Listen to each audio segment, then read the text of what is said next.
faithfully sharing value and interpreting great books from around the world. Hello, this is Sally with the Book Talk. Today I'll interpret this book for you called Men, Shi, Tan, Gli, Lu.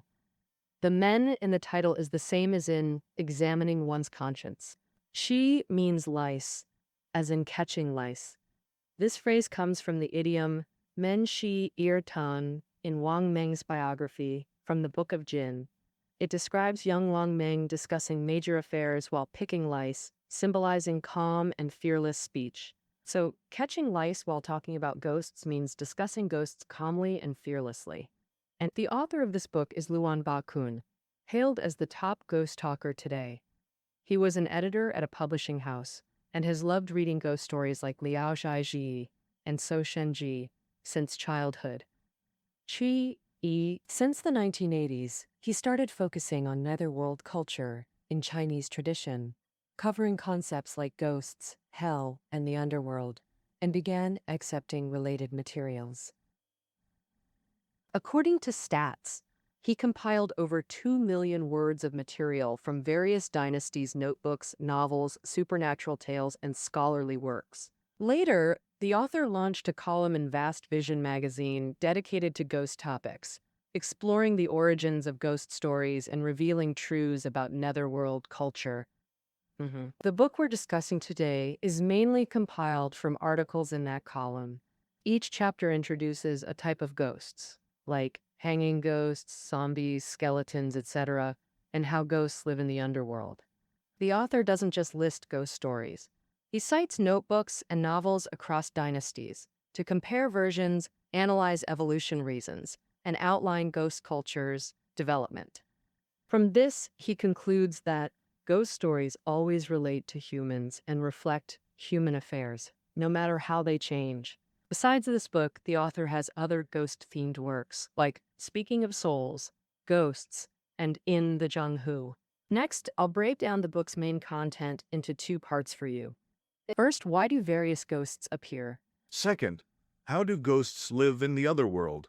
And why do they live that way? Let's start with the first question.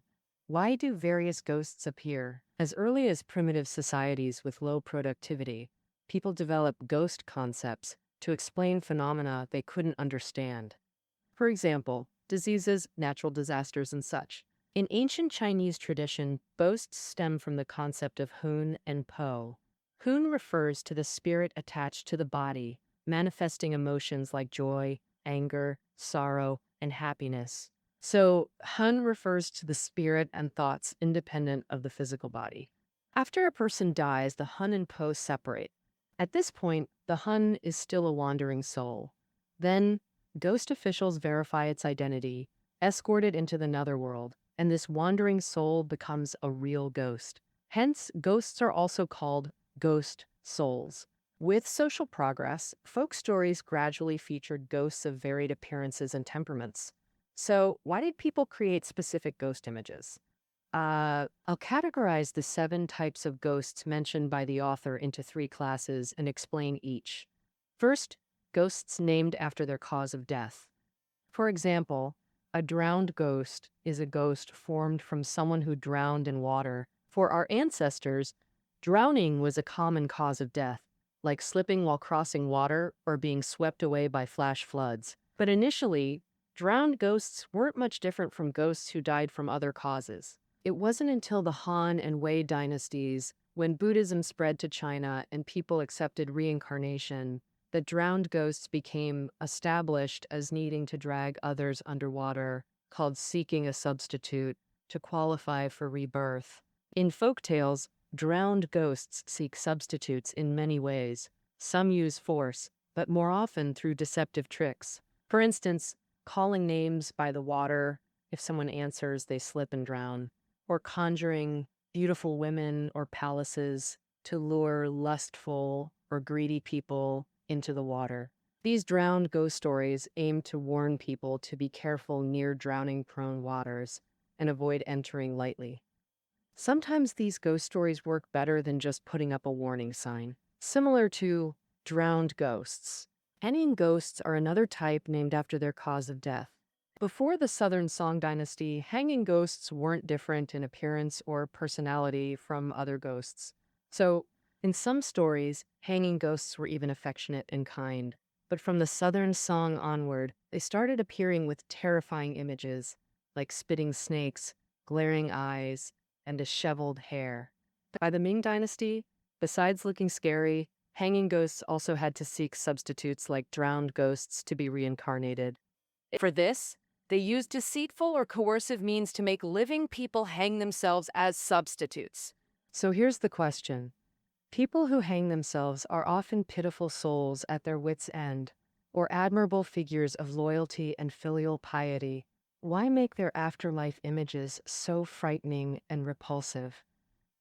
Well, this relates to the social climate at the time. Since the Southern Song Dynasty, with the rise of Chengzu Neo-Confucianism, a distorted concept of chastity martyrdom flooded society. Hanging oneself to preserve chastity became a trend. During wartime chaos, subjects hanged themselves to show loyalty. Wives hanged when husbands died. Fiancés hanged when betrothed died. And those who were violated hanged themselves. There are even cases where people hanged themselves after being touched by a ruffian or hearing a curse. For these suicides, the court or local elders would erect memorial arches. They praised such deeds in local chronicles. Unable to logically criticize this distorted view, people used ghost stories to warn that hanging leads to becoming hideous ghosts struggling to reincarnate. In folklore, there's another ghost called Hu Chong, people eaten by tigers who become ghosts aiding the tiger, giving us the idiom Wei Hu Zuo Chong. This idiom evolved from ghost stories, metaphorically meaning being an accomplice to villains. And, like drowned and hanging ghosts, tiger ghosts need substitutes. They serve tigers by luring victims so they can reincarnate. In ancient times, dying by wild beasts was a common accidental death. Tiger ghost stories warned people to avoid dangerous beast territories. Moreover, tiger ghosts symbolize scholars' satire on human affairs. Scholars infused their bureaucratic experiences into ghost stories. Powerful lackeys or flattering upstarts became tiger ghost archetypes. Su Dong Po, who suffered from petty officials and factional struggles, compared power-clinging hangers-on to tiger ghosts in his Idle Talk of Fishermen and Woodcutters, calling them shameless and despicable. Next, the second category, ghosts named after their purposes, like the gratitude and vengeance ghosts in imperial exam halls. Spirits repaying kindness or seeking revenge. Now, during late Ming, early Qing exams, an unwritten rule required summoning spirits, including these ghosts, the night before candidates entered. According to folk belief, ghosts couldn't approach officials once they assumed office. The exam hall was ghosts' last chance to settle past grievances. This solemn summoning ritual also morally intimidated candidates. First, let's talk about gratitude ghosts in exam halls repaying kindness. They'd help candidates cheat. Whether leaking questions, selling papers, or hiring ringers, gratitude ghosts took the blame. But gratitude ghost stories were mostly untold, so vengeance ghost tales dominated exam lore. Like when a good student turned in blank papers or spilled ink ruining essays. Worst were sudden madness or hangings in exam halls, blamed on vengeance ghosts when unexplained. So why did these bizarre things happen in imperial exams? Well, it's inseparable from the exam system and conditions. For example, Minqing provincial exams happened every 3 years in August, lunar month. All provincial scholars gathered at exam compounds for 3 consecutive sessions. Each session lasted 3 days, with candidates confined to tiny cells. These cells, called kauhao, held just 2 planks, upper as desk, lower as seat or bed, packed thousands per compound. The problem? Candidates lived cramped 8 to 9 days, eating, sleeping, relieving themselves there. In Jiangnan especially, autumn tiger heat brought sweltering temps and mosquitoes. Crucially, they had to compose essays in this state, worse than prison for unprepared scholars. These bookish men were physically weak. Such torture broke body and mind. Records show during an 1830s Fujian exam, extreme heat caused half candidates to collapse. 40 or more died in cells. Such incidents were common. Corpses and madmen hauled out after exams, requiring investigations. But exam halls avoided this. Blaming vengeance ghosts was the perfect excuse. Who could question it? Beyond official excuses, vengeance ghost stories expressed hatred for betrayal. We all know imperial exams gave poor scholars a chance to leap like carp over the dragon gate. That's why stories of scholars betraying benefactors after success through special attention. For example, Qing Dynasty records describe a Jiangnan exam where a candidate, possessed by a wrong spirit, danced and wrote, "Ruined your fame, cost my chastity," on his cell wall. The line "mistook fate for good fortune" meant he'd betrayed a woman, causing her death. This was her ghost seeking revenge. The candidate awoke at dawn and fled in disgrace. Another purpose-named ghost is the debt collector ghost, who becomes the debtor's son. He squanders his father's wealth through vice or chronic illness until the debt is repaid, then dies abruptly. These stories punish debtors while comforting parents grieving dead sons. Since the son was just a creditor, his death meant little. Childless people also found comfort in these tales. No debt means no sons. If you owed nothing, no collector would come. Such awe-cue spirit eased lonely old age. Beyond death and purpose, some ghosts are named for appearance. Like zombies. Many picture the green-faced, fanged terrors from films, but pre-Ming Qing records describe zombies merely as corpses preserved years after burial. During Ming or Qing, hairy bodies became their defining trait. Why the hair? The author found most hairy zombie tales came from Jiangxi scholars. Their humid monsoon seasons caused buried corpses to mold and grow hair. Thus, zombies became hairy zombies, Maoyang, in popular lore. Once established, Northerners linked Maojian to Henba, drought demons from myth. Northerners believe that hairy zombies don't decay and can grow hair because they need to preserve moisture inside the corpse, which requires sucking water from outside, even drying up water within hundreds of miles. As long as you smash the hairy zombie that has turned into a drought demon, the water it absorbed will be released, and rain will fall. Therefore, since the Ming Dynasty, there's been an open practice of crowds digging up graves, specifically newly buried tombs, to find hairy zombies. But in the Ming Dynasty, hairy zombies falsely accused of being drought demons were just hairy, with no other terrifying traits. However, in the South, things differed. Especially in the Qing Dynasty, southern zombies somehow started leaping from coffins to become terrorists who killed and robbed. For example, as notes describe, a zombie with a ferocious face, exposed teeth like sharp saws, specializing in eating children. How did this transformation into child eaters happen? Let's analyze step by step. For zombies to leap from coffins, a prerequisite is that the coffin lid must be liftable, so coffins weren't buried deep or were placed above ground. As early as pre-6 dynasties, southern China had customs of delaying burial or not burying coffins long term, but tradition demanded burial for peace, so this custom faced criticism for violating filial piety. Thus, folklore emerged that unburied corpses turn into monsters.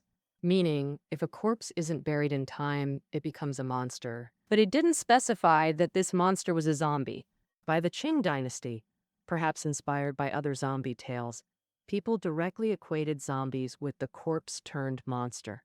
Thus, hordes of green-faced, fanged zombies doing evil deeds appeared in long uncovered coffins.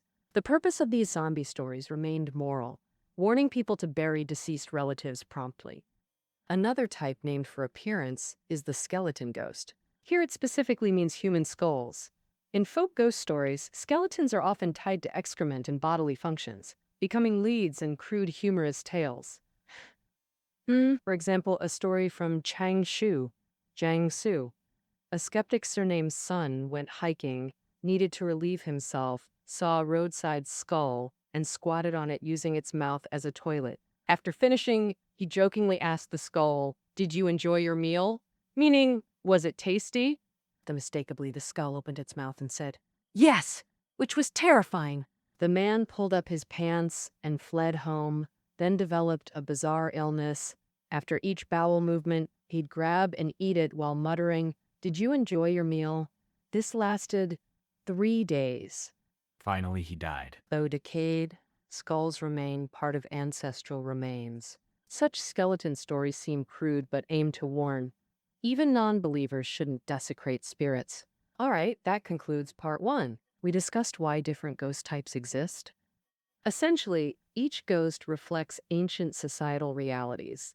Part 2 explores ghostly life in the afterlife and its underlying reasons. First, the Book of Life and Death. In ghost lore, it's the underworld ledger determining human lifespans, held by yama, or judges. How does this book determine death timing? 2 schools exist, spatial and temporal. Spatial view, each lifespan is like an empty room. Sins fill it. When evils overflow, life ends. This view suggests lifespans are partly self-determined. Do good, avoid evil. Temporal view insists lifespans are heaven-ordained and unchangeable. Your earthly deeds don't affect longevity. Evil won't shorten life. Similarly, good deeds are futile for extending life. China's earliest Book of Life and Death followed spatial theory, rooted in native Taoism. Because Taoism's 3 courses gods hide in bodies recording good or evil deeds, during Han Wei era, Buddhism introduced hell and karma concepts, deeds punished in hell or next life. Thus, deeds became unrelated to current lifespan, shifting the book toward temporal theory. Those seemingly opposed, spatial and temporal theories never conflicted. They complemented each other perfectly, faithfully sharing value and interpreting great books worldwide. Hello, this is Sally with the Book Talk. Today I'll interpret this book for you, called Men Shi Tang Guilu. The men in the title is the same as in examining one's conscience. Shi means lice, as in catching lice. This phrase comes from the idiom Men Shi Er Ten in Long Men's biography from the Book of Jin. It describes young Long men discussing major affairs while picking lice, symbolizing calm and fearless speech. So catching lice while talking about ghosts means discussing ghosts calmly and fearlessly. The author of this book is Luan Baoun, hailed as the top ghost talker today. He was an editor at a publishing house and has loved reading ghost stories like Liaozie Zi and So Shenji since childhood. Since the 1980s, he started focusing on netherworld culture in Chinese tradition, covering concepts like ghosts, hell, and the underworld, and began excerpting related materials. According to stats, he compiled over 2 million words of material from various dynasties' notebooks, novels, supernatural tales, and scholarly works. Later, the author launched a column in Vast Vision magazine dedicated to ghost topics, exploring the origins of ghost stories and revealing truths about netherworld culture. The book we're discussing today is mainly compiled from articles in that column, and each chapter introduces a type of ghost, like hanging ghosts, zombies, skeletons, etc., and how ghosts live in the underworld. The author doesn't just list ghost stories. He cites notebooks and novels across dynasties to compare versions, analyze evolution reasons, and outline ghost culture's development. But from this, he concludes that ghost stories always relate to humans and reflect human affairs, no matter how they change. Besides this book, the author has other ghost-themed works, like Speaking of Souls, Ghosts, and In the Zhanghu. Next, I'll break down the book's main content into 2 parts for you. First, why do various ghosts appear? Second, how did ghosts live in the other world, and why do they live that way? Let's start with the first question. Why do various ghosts appear? As early as primitive societies with low productivity, people developed ghost concepts to explain phenomena they couldn't understand. For example, diseases, natural disasters, and such. In ancient Chinese tradition, ghosts stem from the concept of hun and po. Hun refers to the spirit attached to the body, manifesting emotions like joy, anger, sorrow, and happiness. Ghost stories teach morals far more effectively than preaching. Now that we've covered ghostly eating, let's discuss ghost housing. We just mentioned Confucian culture governs through filial piety. Therefore, people must properly arrange housing for ancestors in the netherworld. Ancient tradition held that building earthly tombs ensured netherworld dwellings. Different tomb sizes and decorations corresponded to different afterlife residences. So families with means built proper tombs, letting ancestors live decently in the other world. This explains why lavish burials remained popular throughout history. Since tombs matter so much, they must be protected from theft and desecration. Tomb threats mainly came from two sources: grave robbers and ghost squatters. Stories of robbers cursed or punished warned against disturbing tombs. Ghosts occupying tombs happened often anciently, whether owners minded is unknown. But descendants always got furious, hence many tales of occupiers being punished. Like an Eastern Jin tale, a governor buried his wife in a general's tomb. Soon after, rebels slaughtered his whole family. People blamed the furious general's ghost for haunting them. Such stories warn: choose burial sites carefully, don't trespass on others' territory. Beyond food and housing, people imagine ghosts meeting money in the netherworld. Since ghosts rely on descendants for sustenance, their money isn't for shopping but bribing officials, like bribing underworld officers for easier journeys on the Yellow Springs Road. Spirit money exists to fulfill descendants' filial duties to ancestors.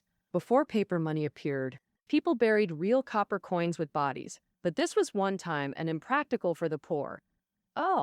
After Eastern Han, paper money emerged, cheaper than coins with two advantages: usable beyond burials during regular worship, and replaceable burial with burning. People believed burned paper money became netherworld currency delivered to ancestors, but couldn't be poked with fire sticks, or it'd fragment into useless scraps. Actually, how many people truly believe this claim? It's just that people need a solemn ritual to express reverence for their ancestors. Imagine someone burning spirit money while saying, "Mom and Dad, I'm sending you money." The scene of tears flowing down expresses filial piety and conveys grief. Ultimately, many virtual things are vessels for genuine emotions. Earlier, we discussed ghostly eating, housing, and spending money, all reflecting Confucian filial piety culture. However, clan temples can't worship ancestors endlessly. Beyond the founding ancestor, some distant ancestors need to be removed, causing descendants unease, so they need reasonable explanations to ease it. And, for example, people believe new ghosts are big, old ghosts are small, meaning ghosts shrink over time until they disappear. But the rule of old ghosts shrinking has exceptions for famous ghosts. In many ghost stories, famous ancient ghosts, whether nobles or celebrities, are depicted as vibrant and spirited. There are no descriptions of them as short or shriveled. As explained in the Zuo Zhuan by Zichan of Xing, after death, souls gradually disperse until returning to void, so old ghosts shrink. However, if one lived well with ample nutrition, their ghost won't vanish as quickly, even after death.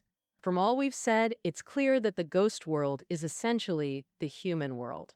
No matter how ghost stories change, they narrate human worth, coldness, and power desires, aiming to advise, warn, or console grief, and express emotions. In traditional culture, ghost culture is also a major topic. In modern times, due to socio-historical reasons, research on ghost culture has been scarce. Since the 1980s to 90s, some representative works emerged, like Xu Hualong's Chinese Ghost Culture, which researched ancient folk legends related to the underworld, such as the origins of Yama and city god.